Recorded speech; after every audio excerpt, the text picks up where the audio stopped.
Cinema చూపిస్తున్నా ముందు కొంతమంది ఇప్పుడు అక్కడికి వెళ్ళి ఏం బీగుదామని వెళ్ళాడు, జబర్దస్త్ వదిలేసి వెళ్ళిపోతే యా వెళ్తే అక్కడికి వెళ్ళి ఏం బీగుదాం అనుకున్నా, ఇక్కడే అలా అలా మేనేజ్ చేస్తున్నాను అది ఇది అని. అంటే ఇప్పుడు ఏంటి, వాళ్ళకి నేను అవైలబిలిటీలో లేకపోవడం వల్ల వచ్చిన ఇరిటేషన్ అది అని మాట్లాడుకునేవాళ్ళు. మాట్లాడి ఇలా అదేంటి నిన్నటిదాకా నువ్వు లేకపోతే మేము ఏమన్నారు, మనం బయటకు వచ్చేసరికి ఇలా మాట్లాడుకుంటున్నారు, వీళ్ళకి సినిమా కొట్టి చూపించాలి అన్న ఫీలింగ్ ఉండేది. సినిమా జరుగుతున్నంతసేపు సినిమా కొట్టిన తర్వాత ఫోన్ చేసి ఏమన్నా అందాం అనిపించేది. కానీ ఫస్ట్ సినిమా సక్సెస్ అయిన తర్వాత ఇక ఆల్రెడీ మెసేజ్ వెళ్ళిపోయింది కదా, ఇంకా మళ్ళీ మనం కిందకి దిగి వాళ్ళతో మాట్లాడాల్సిన అవసరం లేదు కదా అనిపించింది.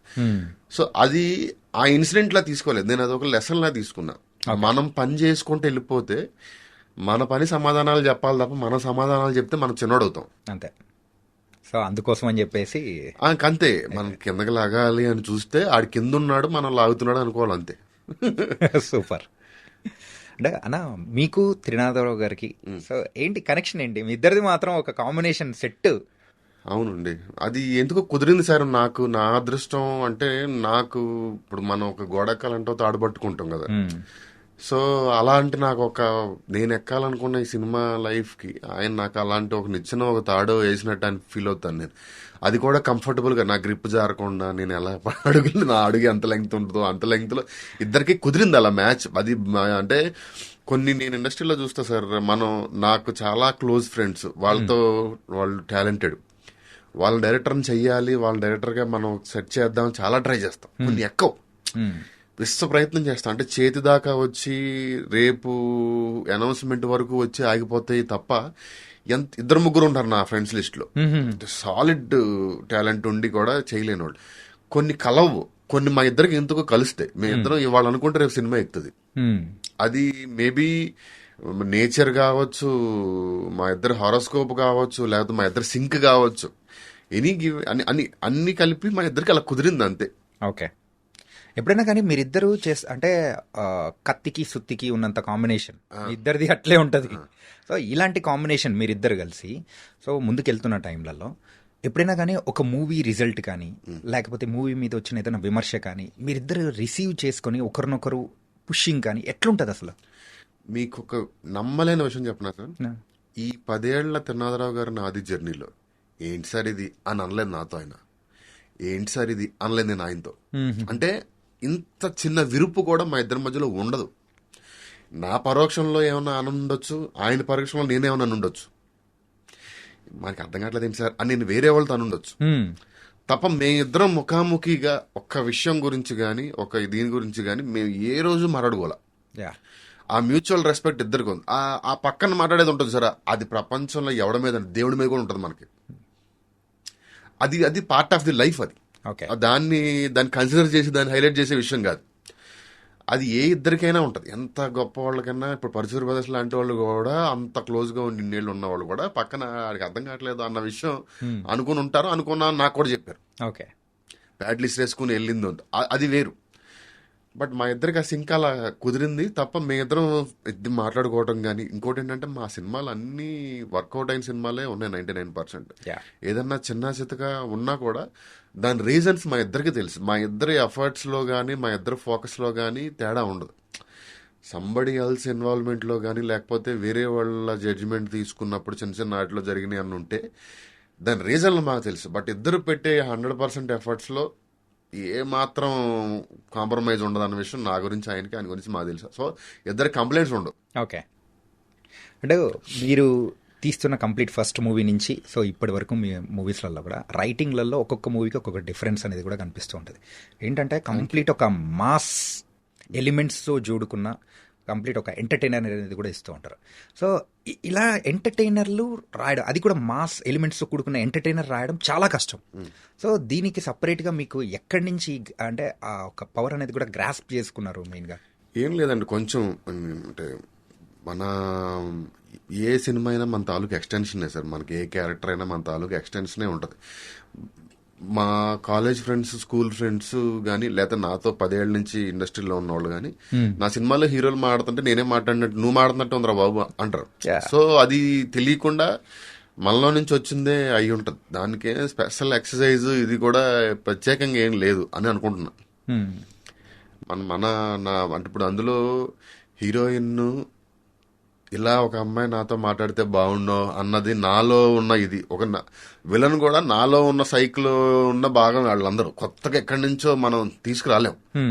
ఒకవేళ కొత్త క్యారెక్టర్ పుట్టించినా ఆ క్యారెక్టర్ కి మన తాలూకు ఫ్లేవర్ అంటుకుంటుంది. నాదే కాదు, ఎనీ ఫర్ దట్ మ్యాటర్ ఎనీది. ఇప్పుడు మీరు శంకర్ గారి సినిమాలు చూస్తే ఆయన సినిమాలో హీరోలు విలన్లు కథలు తాలూకు ఫ్లేవర్ ఒకటి ఉంటుంది చూసారా, అది శంకర్ గారి తాలూకు యాక్షన్. మీకు ఎగ్జాంపుల్ కోసం చెప్తుంది, కంపారిజన్ ఏం లేదు. అట్లాగా ఇప్పుడు రాజమౌళి గారి సినిమాలో విలన్లు ఒకలా బిహేవ్ చేస్తారు, ఒకలా ఉంటారంటే తెలియకుండా అందులో ఆయన విలన్ నిజాన్ని అలా చూడాలనుకునేది ఉందో అది అది అది ఆ ఫ్లేవర్ మన బాడీలోంచి వస్తుంది. మనం ఓన్లీ క్యారెక్టరైజేషన్ రాస్తాం, క్యారెక్టర్ బిహేవియర్ మాత్రం మన మన మన కోపం, మనం ఇలాంటి కోపం చూపించాలంటే ఎలా అన్నది మన దాంట్లో నుంచి వస్తుంది. ఓకే, అంటే సిచ్యువేషన్స్ తగ్గట్టు, సో ప్రజెంట్ ఇప్పుడున్న ట్రెండ్కి తగ్గట్టు స్టోరీస్ అనేది మీరు ప్రిపేర్ చేస్తుంటారా, లేకపోతే ఎలా దీని తగ్గట్టు ఎట్లా ప్రిపేర్ చేస్తుంటారు మెయిన్గా? ఓన్లీ ఎక్సైట్మెంట్ సార్, ఇది బాగుంటుంది చెప్తే ఇది వర్క్ అవుతుంది అన్నది, అది కథ చెప్పాలి అన్న ఎక్సైట్మెంట్ వస్తే ఎక్సైట్మెంట్ ఫ్యాక్టర్ బట్టి కొన్ని కథలు అనుకుంటాం, కొన్ని 1 వీక్ ట్రావెల్ అవుతాం, కొన్ని 1 మంత్ ట్రావెల్ అవుతాం, కొన్ని 3-4 మంత్స్ కూడా ట్రావెల్ అవుతాం. ఒక కథ అయితే ఆల్మోస్ట్ హీరో గారు ఓకే అని లొకేషన్ చూడడానికి వెళ్ళిన తర్వాత సరిపోవట్లేదు అనిపించి ఆపేసాం. బట్ అంతే, ఆ ఎక్సైట్మెంట్ ఉంది, ఈ సినిమా కరెక్ట్ గా కూర్చుంటుంది అన్న ఎక్సైట్మెంట్ వస్తే సినిమా ముందుకెళ్తాం, లేని ఆపేస్తాం లేకపోతే. ఓకే, సో ఇట్లాంటి సందర్భాల్లో అవుతూ ఉంటుంది. అంటే మీరు తీసిన మూవీస్ అన్ని దానిలో కల్లా, సో నాకు బాగా నచ్చిన మూవీస్ నేను చెప్తాను. నేను లోకల్, సినిమా చూపిస్తా మామ, అండ్ థర్డ్ పొజిషన్ వచ్చేసి ధమాకా. సో ఈ మూడు డిఫరెంట్ మూవీస్. నేను లోకల్ గురించి మాట్లాడుకుందాం. అసలు నేను లోకల్ అనేది మెయిన్గా అది ఎట్లా మెటీరియలైజ్ అయింది? మెయిన్గా నానిగారి దగ్గర విషయానికి ఒక స్టోరీ వెళ్తున్నామంటే అబ్వియస్లీ ఆయన ఇన్వాల్వ్మెంట్ కానీ దాని తగ్గట్టు ఇచ్చే ఇన్పుట్స్ కానీ అది వేరుగా ఉంటాయి అంటారు. సో దాని తగ్గట్టు మార్చిన సందర్భాలు యాక్చువల్గా అన్ని నేను లోకల్ టైంలో నాని గారు అసలు ఇన్వాల్వ్ అయింది కానీ కథ అంటే వెళ్ళి ఒకరోజు ఒక 40 minutes కథ చెప్పాను, బాగుంది వస్తున్నా అన్నాడు. రాజుగారితో మాట్లాడుకున్నాం, నాకు అంతకుముందు నాన్నగారు పరిచయం ఉన్నారు, మాట్లాడుకున్నాము, ప్రొసీడ్ అయిపోయాం. ఫుల్ కథ చేసి ఫైనల్ వెర్షన్ వెళ్ళి చెప్పాం. ఓకే అన్నారు, ప్రొసీడ్ అన్నారు, ఏ కరెక్షన్ ఏం లేదు, ఆయన అంతా ప్రొసీడ్ అయిపోయాం. బట్ మ్యాటర్ ఆఫ్ ఫ్యాక్ట్ ఏంటంటే మేము అనుకున్న స్టార్ట్ చేసిన కథ అది కాదు, వేరే ఇంకొక అంటే కథ అదే ఐడియా అదే. ఇప్పుడు అందరూ నవీన్ చంద్ర గారి క్యారెక్టర్ ఏదైతే ఉందో అది కొంచెం ఫస్ట్ ఎక్కువ ఉంది. ఒక ప్రేమదేశంకి కొంచెం కమర్షియల్ మాస్ వర్షన్ లాంటిది, అంటే సేమ్ ఐడియా కాదు, బట్ ఇద్దరు ఈక్వల్ గా జెన్యున్ గా లవ్ చేసిన ఇద్దరు మధ్యలో ఒక అమ్మాయి ఉండి ఈ క్యారెక్టరైజేషన్ కి ఆ క్యారెక్టరైజేషన్, ఇప్పుడు క్యారెక్టరైజేషన్ సేమే. నేనేమి చేయను అనుకునే ఒక హీరో నాని ఏదన్నా చెయ్యాలి, అమ్మాయి అడిగితే, అమ్మాయి కోసం, అమ్మాయి అడగకపోయినా అనుకునే ఇంకొక. సో వాళ్ళిద్దరం మధ్యలో వీడిది పాయింట్ ఆఫ్ వ్యూ కరెక్టే, వాడిది కరెక్టే, ఎలాగా అన్న దాంట్లో వెళ్ళాం. బట్ ఒక పాయింట్కి వెళ్ళిన తర్వాత నన్ను ఏమంటే డ్రామా సరిపోవట్లేదు అన్న ఫీలింగ్ వచ్చింది.